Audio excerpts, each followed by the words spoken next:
Soyez tous bénis dans le nom puissant du Seigneur Jésus. Aujourd'hui, nous sommes mercredi et c'est le 1er mai. En tout cas, tout ce que je peux vous souhaiter, c'est la grâce du Seigneur qui vous accompagne dans tout ce que vous entreprenez.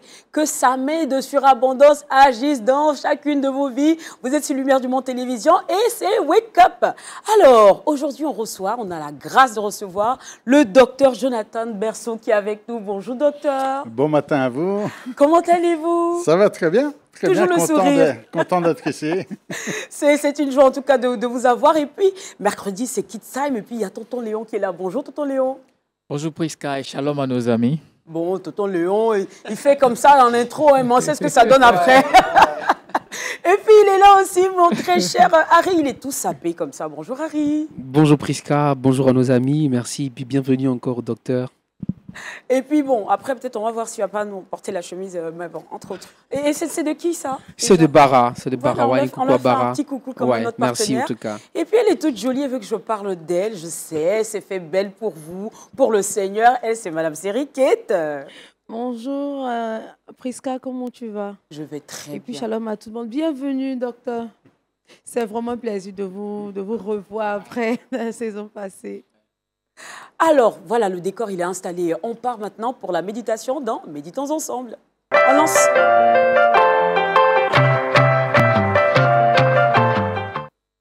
Aujourd'hui, je vous propose d'aller dans l'évangile de Jean. On connaît bien le prologue de l'évangile de Jean. Au commencement était la parole, et la parole était avec Dieu, et la parole était Dieu. Je sais qu'avec notre ami ici, il faut le dire en grec, hein, en arche, en hologos, kai hologos prostute ou en, kai hologos theos en. C'est ça? C'est ça, c'est bien voilà. ça. Tu peux pas dire le contraire de toute façon. Je ne dirais pas le contraire. On a un expert ici. Mais c'est un texte qui est important parce que non seulement ça nous dit que Jésus est là au commencement de toutes choses, qu'il est la parole, qu'il est Dieu. Et dès le départ, l'évangile de Jean dit Jésus est Dieu. Et ça, c'est important. Et il continue en parlant de la parole au verset 2. Elle était au commencement avec Dieu. Toutes choses ont été faites par elle. Et c'est en effet par la parole que tout a été fait. Dieu dit que la lumière soit, et la lumière fut, parce qu'il y a eu parole et il y a eu création, une parole donc créatrice. Toutes choses ont été faites par elle, et rien de ce qui a été fait n'a été fait sans elle. En elle était la vie. Ça, c'est quelque chose d'important. La vie est dans la parole. La parole donne la vie. Amen. L'apôtre Paul va nous parler de la lettre qui tue, ou d'une lettre morte. Mais la parole de Dieu, ce n'est pas une lettre morte, c'est une lettre qui a la vie, c'est une parole qui a la vie. Aujourd'hui, si vous lisez la Bible et qu'il n'y a pas de vie, il y a un problème, ce n'est pas la parole de Dieu. La parole de Dieu, elle est créatrice. La parole de Dieu, elle crée la vie, elle suscite la vie, elle procure la vie. Amen. Ceux qui lisent la Bible et qui n'ont pas de vie, il y a un problème. Amen. Ils sont avec une lampe qui n'éclaire pas. Il faut la vie. Il ne faut pas être ici dans la religion, la tradition, le pharisianisme et puis toutes sortes de choses que l'on peut trouver dans l'Évangile. Mais malheureusement, aujourd'hui encore, la parole de Dieu que nous proclamons est une parole qui procure la vie. Et c'est ce que dit l'apôtre Jean dès le départ. La vie était en elle. Et la vie était la lumière des hommes. Amen. Alors, on voit ici que Jean passe d'une image à l'autre. Il commence par parler de la parole, et maintenant il parle de la lumière. Tout ça pour dire que Jésus, c'est la parole, mais Jésus, c'est aussi la lumière. Mais il y a le même principe. La lumière, c'est la vie. Si vous allez au fond d'une grotte, au fond d'une caverne ou au plus profond de la mer, quand c'est noir et qu'il n'y a pas de lumière, il n'y a pas de vie. Mais dès que vous mettez un peu de soleil, dès que vous mettez un peu de lumière, la vie apparaît. Il y a besoin de lumière. Et la lumière produit la vie de la même manière que la parole produit la vie. Alors, il est dit ici que la vie était la lumière des hommes, et j'insiste aujourd'hui, c'est le verset de notre matinée. La lumière luit dans les ténèbres, et les ténèbres ne l'ont pas reçue. La lumière va briller dans les ténèbres. Et ça, les ténèbres, quelle que soit la grandeur des ténèbres, la noirceur des ténèbres, quand vous mettez la lumière, elle gagne sous les ténèbres. Amen. Et les ténèbres ne l'ont pas reçue. Alors là, il faut que je me tourne encore vers notre spécialiste en grec, là, parce qu'ici, le verbe « recevoir », peut être traduit de différentes manières. Je vais peut-être utiliser un autre verbe en disant « les ténèbres ne l'ont pas saisi ». Parce que le mot « saisir » en français a un double sens. Est-ce que vous saisissez ce que je vous dis? Et quand on dit saisir, ça veut dire comprendre. Ça veut dire... Mais saisir, c'est aussi attraper. C'est aussi rendre prisonnier. Alors, si la seconde nouvelle édition de Genève et 1910 ont traduit « les ténèbres ne l'ont pas reçu », la NBS, Nouvelle Bible Seconde, a traduit « les ténèbres n'ont pas pu la saisir ». Mais volontairement, ils ont utilisé le verbe « saisir » pour utiliser un peu l'ambiguïté en disant « c'est à la fois comprendre et c'est à la fois attraper ». Par exemple, la Français courant a traduit « ne l'a pas reçu », la Seconde 21 a traduit « ne l'ont pas accueilli », la Parole de vie a traduit « ne l'a pas reçu », la Darby a traduit « et les ténèbres ne l'ont pas comprise ». Mais j'aime particulièrement la traduction de la Semeur. Et la Semeur a traduit « et les ténèbres ne l'ont pas étouffé ». Et c'est dans le verbe ici que l'on a en grec, katelaben, évidemment, c'est ça, c'est ça, on est d'accord, surtout. Donc ici, dans ce verbe en grec qui est là, on a ce double sens. C'est à la fois recevoir, accueillir, comprendre. Les ténèbres ne l'ont pas comprise, mais c'est aussi ne l'ont pas saisi, ne l'ont pas enfermé, ne l'ont pas attrapé, ne l'ont pas étouffé. Et ça change un peu notre perspective par rapport à ce verset. Parce que nous, on avait tendance à dire « Ah, les ténèbres ne l'ont pas acclamé, ne l'ont pas applaudi, ne l'ont pas accueilli. » Mais là, on voit qu'il y a un combat. Que les ténèbres auraient voulu étouffer cette lumière. Que les ténèbres auraient voulu quelque part, et puis on comprend que la force des ténèbres et la force du mal, eh bien, c'est de vouloir cacher, c'est de vouloir empêcher la lumière de briller, c'est de vouloir étouffer la lumière et de dire on ne veut pas de lumière ici, nous on veut les ténèbres. Vous savez, quand on est avec les forces du diable, quand on est dans la noirceur, quand on est dans les ténèbres, on n'aime pas la lumière. Les gens qui vivent dans les ténèbres, ils n'aiment pas la lumière. Ça va même les aveugler, ça va les éblouir, ça va leur faire mal aux yeux, parce qu'ils ont l'habitude des ténèbres. Et là, Jean insiste sur le fait que les ténèbres n'ont pas pu l'étouffer. Les ténèbres n'ont pas pu gagner. En anglais, dans la New International Version, je ne suis pas un bon en anglais, je ne sais pas si notre ami est bon en anglais aussi. Juste un peu. Aussi expert en anglais, expert dans toute la langue. La NIV a traduit ils n'ont pas overcome.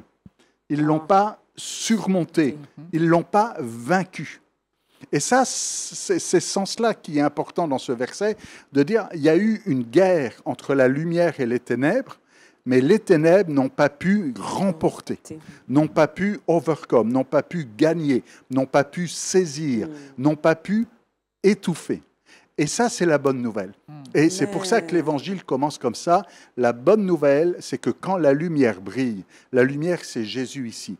Quand la lumière brille, quand la bonne nouvelle est là, aucune noirceur, aucune ténèbre ne peut cacher, ne peut étouffer, ne peut surmonter, ne peut vaincre cette lumière. C'est la lumière qui gagne toujours. Et on le comprend dans le monde naturel. Quelle que soit la noirceur de la pièce dans laquelle on est, quelle que soit la nuit la plus noire, s'il n'y a pas de lune, si vous allumez une lumière, c'est la lumière qui gagne toujours. Personne ne va dire « Ah, je ne peux pas mettre la lumière, les ténèbres sont trop fortes. » Non, la lumière gagne toujours. Et ça, c'est un message que l'on doit proclamer aujourd'hui encore. Le nom de Jésus est plus grand que toutes les ténèbres.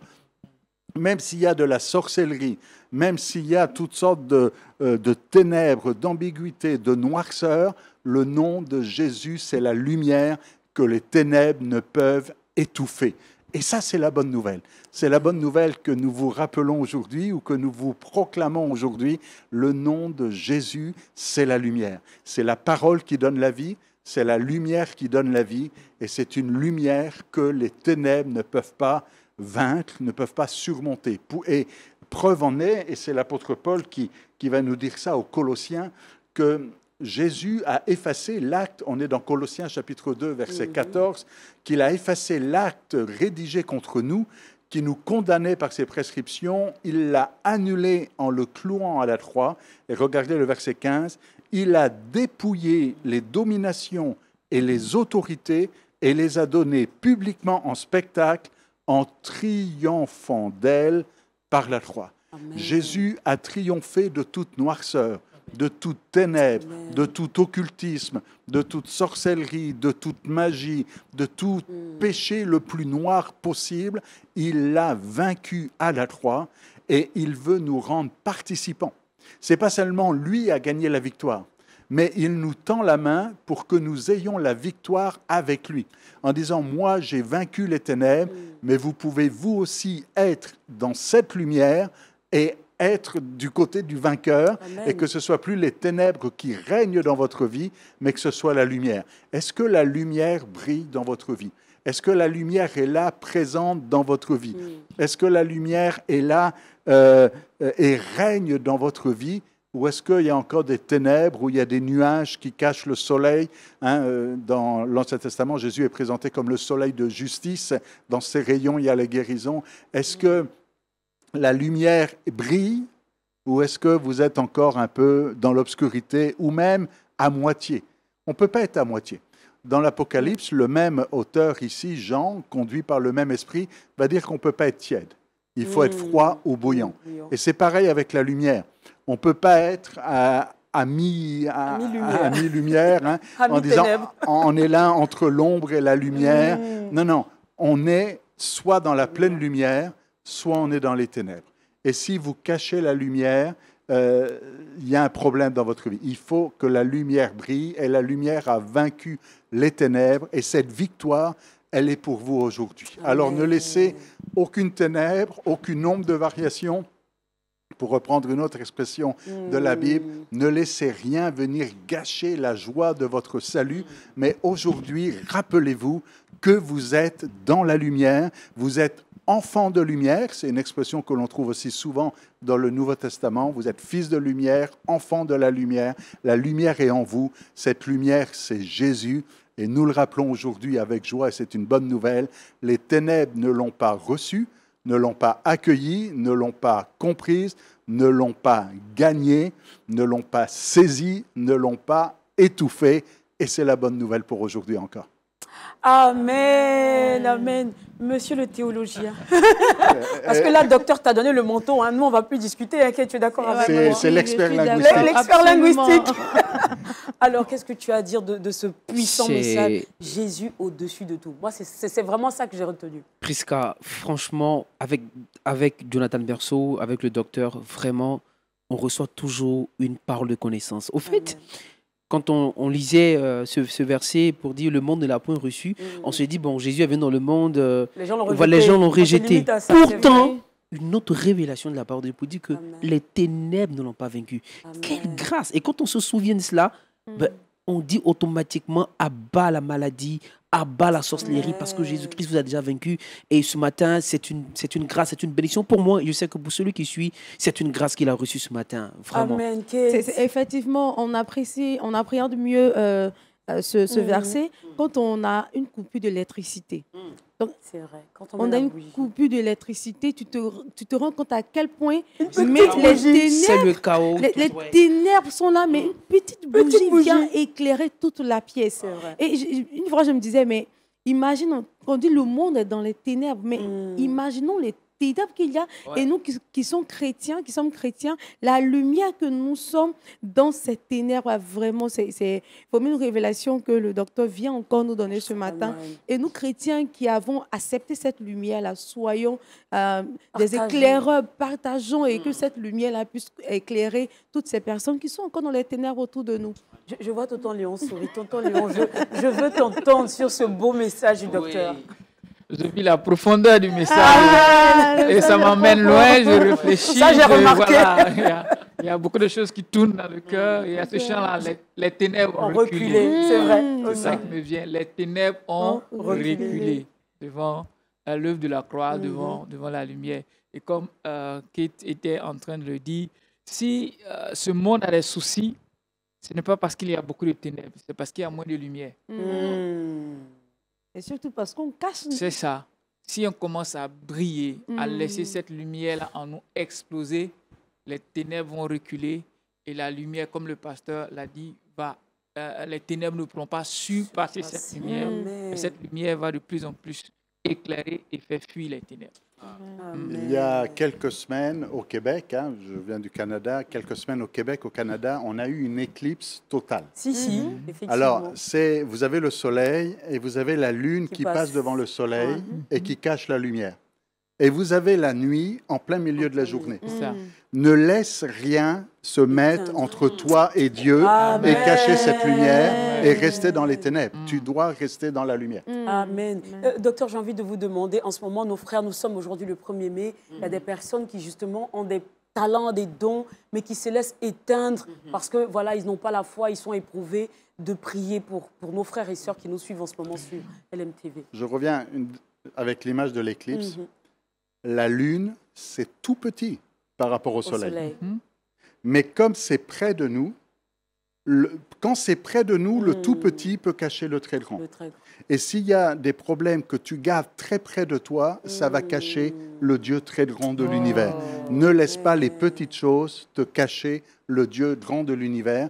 Je prends une phrase qu'on répète souvent. Ne dis pas à Dieu, j'ai des grands problèmes. Mais dis à tes problèmes, j'ai un grand Dieu. Amen. Une lumière qui est forte. Alléluia. Seigneur, nous prions pour nos frères, nos sœurs qui passent par des moments difficiles, des moments de ténèbres, qui passent par la vallée de l'ombre de la mort. Et là, il y a de l'ombre, et il y a une crainte, une difficulté. Mais nous savons que tu es le Dieu de victoire, que tu es le Dieu puissant, que ta lumière brille dans les ténèbres, que les ténèbres n'ont pas pu l'étouffer et que c'est vrai, aujourd'hui encore, tu n'as pas changé. Seigneur, nous prions que ta lumière brille dans ces situations, dans ces couples, dans ces familles, dans la vie de mon frère, dans la vie de ma sœur, que ta lumière brille, dans tes rayons il y a la guérison et que le nom de Jésus soit le nom qui donne la vie, aujourd'hui encore. Amen.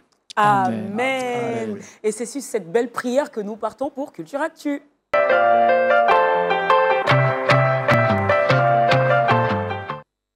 Harry, une journée dédiée aux églises évangéliques, et ça, c'est en Argentine. Effectivement, après une belle révélation relativement à la parole du Seigneur, encore une bonne nouvelle. Amen. On parle aujourd'hui en Argentine de journée de la femme, journée des enfants, la journée de tout, mais sauf la journée, merci, mais sauf la journée de l'Église. C'est-à-dire une journée dédiée typiquement à l'Église qui prend le soin non seulement d'aller évangéliser, d'aller publier la bonne nouvelle, cette lumière que l'Église est, aller apporter cette lumière-là dans les ténèbres. Et c'était une décision qui a été prise au Sénat après tant de requêtes, parce que plusieurs fois, la décision a été rejetée. Et par la grâce de Dieu, le 10 avril passé, la décision, la commission des relations extérieures et des cultes du Sénat argentin a donné son feu vert, et désormais, chaque année, chaque 31 octobre de chaque année, se tiendra cette journée dédiée à l'église évangélique et protestante là-bas en Argentine. Et le 31 octobre, c'est la fête de la Réforme. C'est Martin Luther, et c'est une bonne date. Hein. Ouais. Je crois que le Saint-Esprit les a titillés un peu de temps en temps la nuit, ils n'ont pas dormi.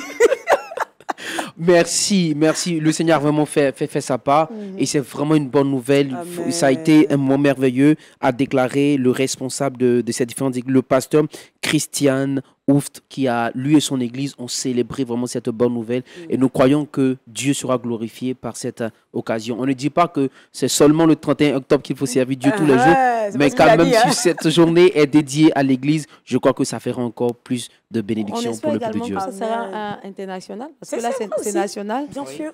C'est ça, surtout que le 31 octobre, c'est l'Halloween. Alors il vaut mieux fêter l'église que l'Halloween et les morts. Les esprits des morts là. C'est-à-dire que nous ici, surtout nous les Ivoiriens, on a appris tout ce qu'on ne sait pas. On fait le culte de Halloween. Je vois des parents habiller leurs enfants en Dracula, etc. Bon, on est chrétiens, hein. C'est un petit rappel au passage. On part maintenant pour Kids Time avec Tonton Léon.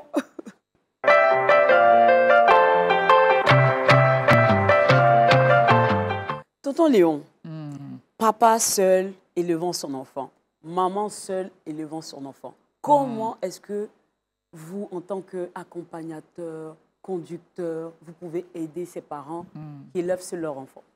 Bien, merci Prisca. Il commence toujours doucement. Tonton Léon, aide-moi, s'il te plaît. Oui, généralement, on a présenté ici le modèle parfait de la famille. C'est papa père, et maman. mère et enfant.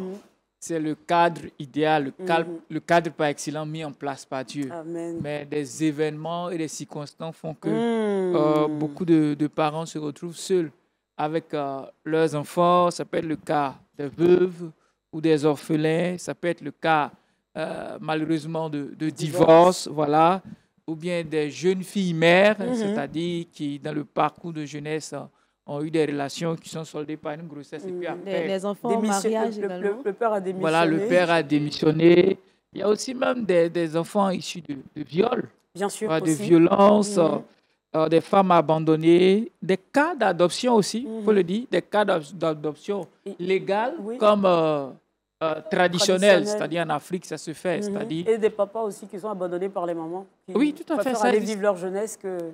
Tout à fait. Et des veufs et des veuves. Ouais, des veufs, oui. C'est vrai que là, on en parle rarement, mais il y a beaucoup de veufs aussi. Donc, pour diverses raisons, on se retrouve seul avec un ou plusieurs enfants.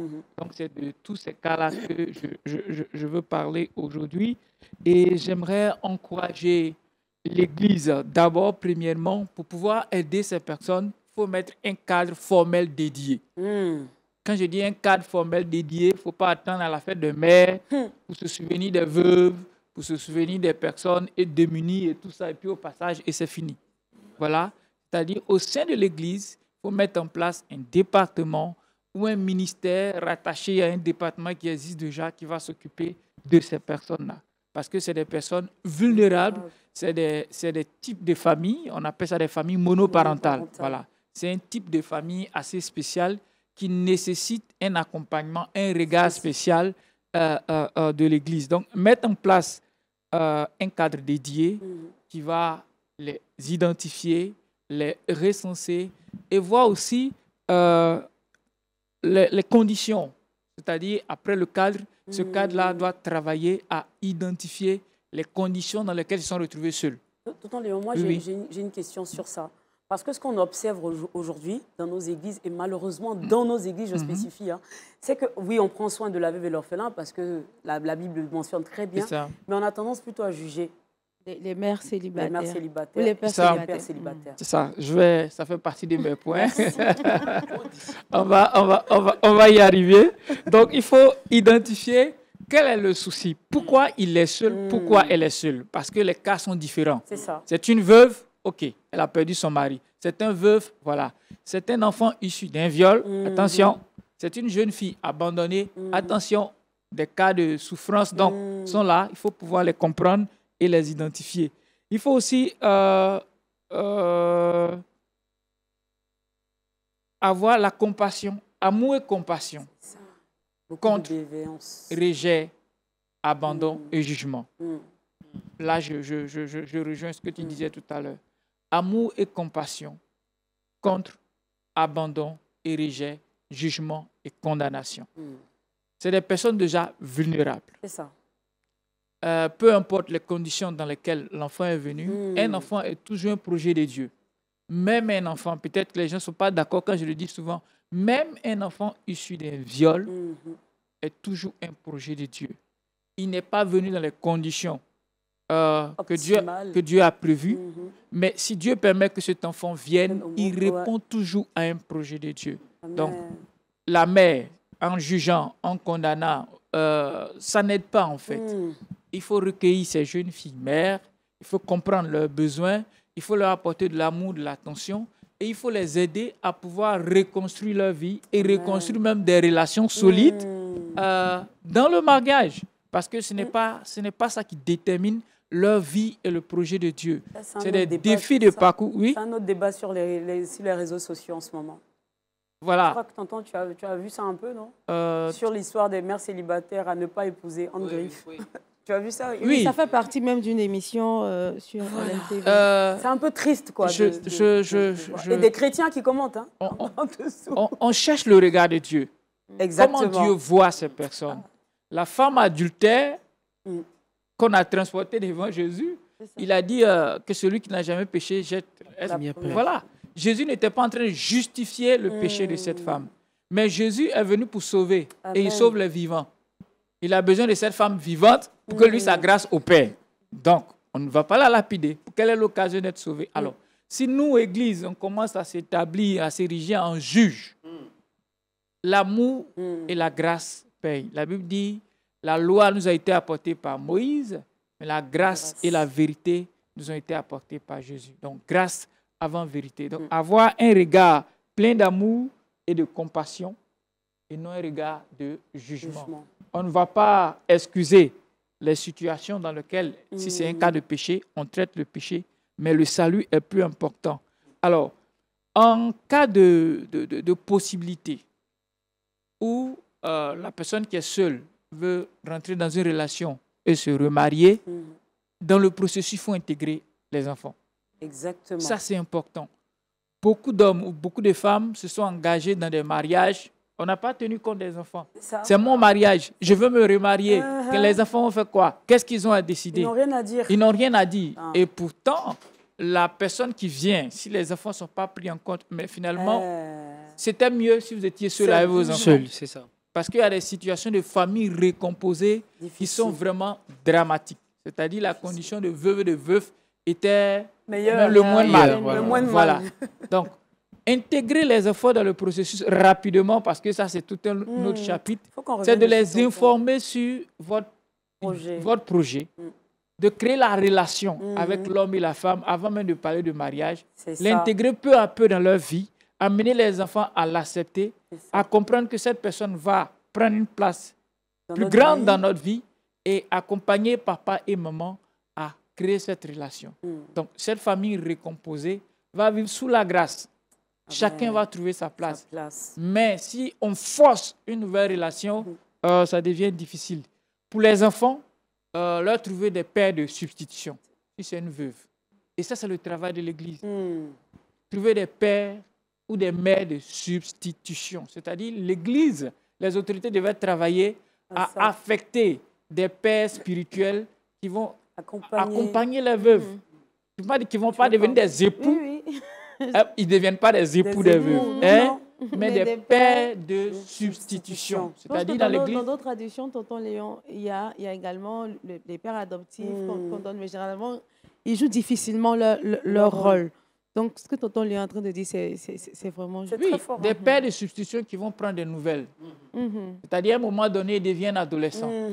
Maman seule lutte. C'est ça. Mais s'il a un père avec qui peut se substituer et qui peut appeler le jeune, lui parler, lui donner des conseils, il fait office de père, ça marche. Il y a les pères spirituels qui ont de l'influence. Donc, le principe de père, ce n'est pas forcément un lien biologique. C'est ça. Ça peut marcher. Mais ça, si l'Église est organisée pour que les enfants aient des référents, c'est ça, exactement, sous forme de père ou de mère, ça aide et ça soulage la veuve. Aussi, les connecter à Christ. Connecter la veuve, le veuf ou les orphelins à Christ. Dans le psaume 68, verset 6-7, il dit « Le Père des orphelins, le défenseur des veuves, c'est Dieu dans sa sainte demeure. Dieu donne un foyer à ceux qui sont solitaires. » Amen. Pourquoi ils sont solitaires? Ça, ce n'est pas tant là la question. Ils sont seuls. Lui-même, il se substitue. Il nous a adoptés. Parce que l'adoption, le docteur là, il est mieux placé pour nous expliquer pourquoi c'est plus fort l'adoption que le lien biologique. Voilà, nous crions Abba Père. Donc, amener des pères de substitution parce que Christ lui-même est le père des orphelins et un mari pleuveux. Enfin, aider les veuves, les veufs, les personnes seules, les jeunes filles qui ont vécu des expériences douloureuses à connaître leur identité en Christ. C'est-à-dire, cette histoire ne détermine pas ma destinée. Ça ne me définit pas. Peu importe la douleur de l'expérience, je me retrouve avec un ou des enfants. L'histoire ne s'arrête pas là. Christ est un Dieu de rachat. Amen. Il me restaure, il me guérit. J'ai toute ma vie, je peux bâtir ma vie. Aux orphelins, ne les limitons pas à leur donner des sacs de riz, souvent, je trouve ça un peu limitant. Et puis, à la limite, c'est un peu... Ça rabaisse. C'est rabaissant. Ouais. C'est-à-dire, on organise... met ça partout. Hein. Bon, c'est le don des veuves. Voilà. On donne des sachets bleus avec des sacs de riz et tout ça. Et après ça, ils sont mis aux autres. Voilà, et tout ça. Et puis après, c'est fini. Ouais, c'est fini. On est content dans notre bilan. On a donné du riz à la veuve. On a donné du riz aux orphelins. Moi, je connais des orphelins qui ne vont pas à ces programmes. Parce qu'on les utilise comme des chiffres. Pour faire un bilan annuel. Une statistique pour mobiliser des fonds chez des partenaires. Exactement. C'est bien l'idée d'aider, mais au-delà, ils ont besoin d'être aimés, d'être appréciés et d'être encouragés. Donc, ce n'est pas parce que je suis orphelin, ce n'est pas parce que papa est parti, maman est partie, que je ne suis pas, que j'ai moins de valeur que ceux qui sont dans des cadres familiales classiques avec papa, maman. Voilà. Donc, l'Église, les accompagnateurs, on a ces personnes qui font partie du corps du Christ, ayant le regard de Dieu sur ces personnes et que la grâce de Dieu puisse opérer. Merci, Prisca. Amen. Vraiment, Tonton Léon, je pense que le sujet, moi, je souhaiterais que vous reveniez, que tu reviennes bientôt pour nous parler, donner des conseils justement à ces couples seuls, ces personnes seules qui se remettent en couple. Parce que nous, Africains, on a l'impression que nos enfants sont juste là, on les a mis au moins, n'ont le droit à rien, ils n'ont qu'à se soumettre. Mais en vérité, ça peut créer des blessures intérieures que l'enfant va développer jusqu'à son âge adulte. Oui, donc, je pense que c'est un thème... L'enfant accepte difficilement. Voilà, et il y a des conflits entre le nouveau papa ou la nouvelle maman. Et je ne parle pas de ceux qui maltraitent les enfants, c'est pas de ça que je parle. Je parle des personnes qui viennent avec de bonnes intentions et qui se confrontent à l'enfant qui est fermé parce que, justement, il n'a pas été informé. Il n'a pas été préparé. Il avait l'amour de sa maman tout seul, là, et puis un matin, il y a un tonton qui débarque. Il a l'habitude de dormir avec sa maman dans le même lit. Et puis on lui dit, non, maintenant tu es trop grand. Docteur, je pense que j'aimerais avoir votre avis sur le sujet dont on a parlé. Comment aider, là, en Europe, comment vous faites pour aider justement ces familles seules-là à avoir leur foi toujours en Jésus et en ne se disant pas que voilà, ma vie est finie parce que j'ai eu un enfant dans des conditions et je me retrouve seule. Il y a beaucoup de questions là-dedans. Oui, quand même. Quand même. Bon, c'est sûr que des fois, chez l'enfant, il peut y avoir de la jalousie aussi, en disant il me prend ma mère ou il me prend mon père. Maintenant, la question du rejet, c'est peut-être la plus importante. C'est ça. Jésus, lui, il est allé vers ceux qui étaient rejetés. Les pharisiens rejetaient les gens de mauvaise vie, les prostituées. Et lui, il est allé vers eux. Et je crois que l'Église d'aujourd'hui doit aller vers ceux qui sont rejetés. Et que la mère monoparentale, le père monoparental, quelle que soit la raison, même si c'est issu de prostitution, Jésus serait allé vers eux. Oui. Alors si Jésus va vers eux, pourquoi nous, on ne va pas vers eux? On est appelés à faire la même chose que Jésus, à les aimer, à montrer de la grâce, de la compassion. Évidemment, on dit « va et ne pêche plus comme il a dit à la femme adultère, mais néanmoins, on n'est pas là pour condamner, mais on est là pour élever, redresser. C'est ça la rédemption. On était tous pécheurs, mais il nous a relevés. Et là, il y a des gens il y a peut-être des fautes, il y a peut-être des erreurs, mais on n'est pas là pour condamner, on est là pour dire Dieu veut faire de belles choses. Et parmi ces enfants-là, eh bien, il y a des hommes de Dieu, il y a des femmes de Dieu, quelle que soit l'origine, quel que soit l'héritage, il faut qu'on les voie. Osée, le prophète, Dieu lui demande d'aller épouser une prostituée. Alors, c'est toute une aventure. Je ne sais pas si c'est votre appel ici, peut-être pas, mais néanmoins, il faut qu'on ait un regard différent et qu'on ne soit pas dans le jugement, mais dans la compassion, dans l'entraide. Bon, c'est quelque chose que l'on voit de plus en plus. Malheureusement, les situations monoparentales, il y en a de plus en plus aussi. Oui. C'est peut-être pas une bonne chose, c'est pas normal, mais ça ne veut pas dire pour autant qu'il ne faut pas les aimer. Merci beaucoup, docteur Tonton Léon. Merci infiniment. Merci, que Dieu vous bénisse. Et puis maintenant, on part pour Trickbox.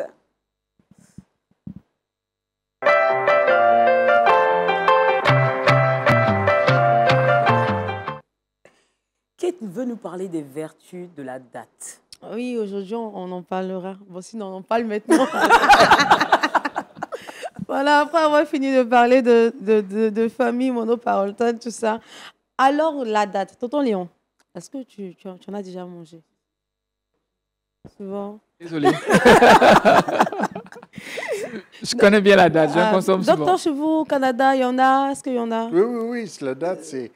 Et surtout pour ceux qui aiment les produits naturels, c'est le sucre par excellence naturel. Il y en a qui préfèrent le sucre de la date que le sucre blanc. Là. Effectivement. Donc, je pense que tout le monde a une idée de ce dont... On a au Québec un gâteau qui s'appelle le carré aux dates. C'est la spécialité du Québec. Là. J'imagine le goût sucré qu'il y a. Personnellement, je ne suis pas très fan. Je ne sais pas si c'est psychologique, mais bon. Pas très J'aime fan pas trop. Ah, moi, j'aime bien. Alors, je pense que aujourd'hui, après le truc, bon, tu vas aimer. C'est comme le raisin sec aussi, j'aime pas. Est-ce que vous avez amené des dates pour faire Non, fais l'expérience. Elle aurait dû me convaincre, me dire, bon, écoute, goûte là, tu verras. Non, mais Kate... Alors, après l'émission, je t'en fais cadeau. Alors, la date est un fruit des palmiers dattiers. Donc, qu'on retrouve en Afrique du Nord également, au Moyen-Orient. Donc, la date se consomme crue ou cuit, et puis on en met dans certains plats. Je vous partagerai une astuce à la fin de mon trick box. Pour le moment, écoutez. Alors, la date est riche en vitamine A, en vitamine B, en antioxydants, en potassium, en magnésium et en fer. Tu fais mal de ne pas consommer ça, vraiment. Alors, il est conseillé de consommer moins de 25 grammes de date par jour à cause de son taux de sucre. Sinon, c'est entre 2, vous n'allez pas jusqu'à plus de 3 dates par jour. Et surtout si vous êtes diabétique ou si vous avez des antécédents, tout ça. Donc, il faut faire très attention. Ça, c'est bon à savoir. Hein. Ouais. Moi, justement, c'est le goût trop sucré qui me dérange. Voilà. Et le goût trop sucré, malheureusement, je ne sais pas comment on dit, mais ça fait qu'on a vraiment envie d'en manger. On peut consommer vraiment toute la journée. Donc, il faut vraiment faire attention. Il ne faut pas dépasser les 25 grammes de date par jour. Alors, la date combat la fatigue et l'anémie. Donc, c'est un fruit qui est conseillé aux sportifs, surtout parce qu'ils fournissent beaucoup d'efforts. Et si vous vous sentez fatigué également, mettez 2 dates dans un grand verre de lait et mixez le tout. Ensuite, vous filtrez et vous buvez la mixture. Vous allez voir que vous allez vous sentir mieux après. Et cette mixture permet également de réduire la pression artérielle, également les douleurs liées aux articulations. Voilà pourquoi la date est conseillée. Oh, moi j'aime bien ça. Ça veut dire que elle a lâché prise, pas dans le désert. Si. Je n'ai pas dit que je détestais. C'est le goût sucré qui me dérange. Mais je vais tester. Vu que c'est dans du lait, je pense que ça va atténuer le sucre. Voilà. Non, Léon, là, j'ai bien fait. J'ai tapé. Oh, bravo. Alors, la peau, et surtout, la peau de la date combat le vieillissement des cellules. Je suis sûre que tu ne veux pas vieillir. Donc, moi, j'assume ma vie. Voilà. C'est les cheveux blancs. Je trouve ça joli même en plus. Oui, donc, bon, on parle des cellules, avoir une peau avec des rides. Je sais que ça seulement. Donc, la peau de la date est riche en antioxydants et donc elle retarde le vieillissement des cellules. Donc, je vous conseille vraiment de consommer la date. Ensuite, la date réduit la douleur de l'accouchement. Alors, selon une étude menée par une équipe de chercheurs de l'Université de Jordanie, donc ce n'est pas moi qui le dis, les femmes enceintes qui consomment régulièrement la date souffrent moins pendant l'accouchement et la consommation régulière de date permet également de réduire les saignements lors de l'accouchement. Donc, si vous êtes enceinte, je vous conseille de consommer 2 dates par jour. Et jusqu'au jour de l'accouchement, on verra. Et après, venez témoigner. Parce que je pense que je suis de bonne grossesse maintenant, quoi. Presque pas du tout. Donc, si vous êtes déjà en grossesse, commencez à consommer la date et puis après, venez nous dire est-ce que cette recherche est avérée ou pas. Et puis, pour terminer, la date améliore la performance du cerveau. Donc, elle est beaucoup conseillée pour les personnes qui étudient beaucoup, qui sont en classe d'examen en temps vers la fin de l'année. Ce sont des examens. Donc, on s'est vraiment conseillé aux étudiants, à tous ceux qui travaillent beaucoup, de consommer la date parce que la date est riche en vitamine B6 et donc contient un contenu pour améliorer les performances du cerveau. J'avais dit que j'allais vous donner une astuce avec la date pour terminer. Alors, les noyaux de date permettent de ramollir la viande. Donc, si vous cuisinez de la viande de veau, peu importe, de bœuf surtout, je vous conseille de mettre 2 à 3 noyaux de date dans votre bouillon et vous allez voir que votre viande va ramollir rapidement. C'était l'astuce bonus. Voilà. Merci beaucoup, Maké. Tu parles de vieillesse. Moi, je n'ai pas peur de vieillir. Moi, j'assume ma vieillesse. Écoute, madame, et je suis encore jeune et j'en ai encore pour 60 ans. On se reparle d'ici là. Pardon, Prisca. Elle a relevé un fait qui est très important, la date par rapport à à ceux qui étudient, qui On nous blaguait avec les restaurent un carreaux de peu. sucre avant. Oui, oui, avant. Et ça encore, c'est très important parce que moi, par exemple, en terminale, j'ai oublié d'aller composer à l'oral d'anglais. Ah bon? Wow, parce J'ai que tu t'es oublié. surmené en fait. J'ai oublié carrément. T'as pas Et fait je crois l'oral que- d'anglais? J'ai pas fait l'oral d'anglais. Au fait, Wow. j'ai fait le premier jour, le deuxième jour. Pour moi, le troisième jour, c'était un autre jour. C'est le Je devais, surmenage. je devais Mm. Il attendre. s'est trompé de date. En fait, il était surmené. Voilà. À force de bosser. Et le ma mère cerveau, me il demande, mais bloque. tu ne vas pas à l'examen? Il dit non, je passe dans tel jour. Elle dit, t'es sûr? Elle dit oui, je suis sûr. Et après, Tous tes je amis te disent. je vais le jour J, mais je vois, parce que mon nom commence par A. Ah, Je vois sur les noms qui commencent par Z, par K. On dit le nom, mais donc je suis allé me plaindre. Je suis, ah, monsieur, s'il vous plaît, jusque-là, je suis assis ici en salle d'attente. J'entends pas mon nom. On dit, votre nom, c'est lequel? Il dit, mon nom, c'est Amani. Il dit, monsieur, venez. On va voir sur la liste, on dit, monsieur. vous êtes de vieux Absent. passés. Vous deviez passer tel jour, vous n'êtes pas passé. T'as oublié. Non, en fait, Désolé. c'est Donc, la fatigue. donc, je crois que C'est ça la peut fatigue. aider aussi. Non, et Super. puis arrêtez de donner les carreaux de sucre à vos enfants qui composent. J'ai ma fille qui compose cette année là, le BPC. D'ailleurs, elle a eu son BPC blanc. Ah, Parfait, super. super. Oh, Pour ma félicitations. petite émeraude. Donc, ne donnez pas les carreaux de sucre. Plutôt Attention des au dates. diabète. Prenez des dates, dates, une date au c'est passage, ou bien suffisant. du miel, tout simplement. Mhm. Voilà. Et puis, évitez de surmener, de stresser vos enfants. Aujourd'hui, on a fait du travail. Vous êtes au repos, chers parents. Arrêtez de stresser les enfants en période d'examen. C'est-à-dire, des fois, j'ai vu des mamans, elles sont assises devant les écoles, elles tremblent plus que l'enfant qui est en train de composer. Incroyable. Il faut essayer de détendre. Parce que si vous êtes transpirant, stressé, vous allez transmettre ça aux enfants. Voilà, c'était un petit conseil bonus. On part pour le saviez-vous?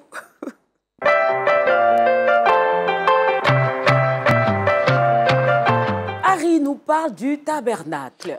Oui, avant d'être dans le tabernacle céleste, dans pas longtemps, parlons En du tout cas, c'est pour tabernacle. très longtemps. Voilà, parlons du tabernacle terrestre. Tabernacle dit autrement, ou bien appelé en hébreu Mishkan. Je parle avec sous la supervision de mon Il a réfé. validé. Voilà. Le Et docteur en a grec, souri comme ça. skene est aussi appelé sanctuaire ou bien tente de témoignage ou bien temple de l'Éternel, fait selon le modèle divin. On peut voir cette description dans le livre de Exode à partir du chapitre 25 jusqu'au chapitre 40. Et le tabernacle représente, ou du moins fait ressortir, trois parties que je vais rapidement vous faire part. Le premier, c'est le parvis. Le parvis qui est le lieu du sacrifice où devaient être offerts les différents sacrifices sur l'autel d'airain. Le deuxième lieu, c'est le lieu saint, lieu où se trouvait le chandelier, la table, l'autel des parfums, où seuls les sacrificateurs devaient avoir accès.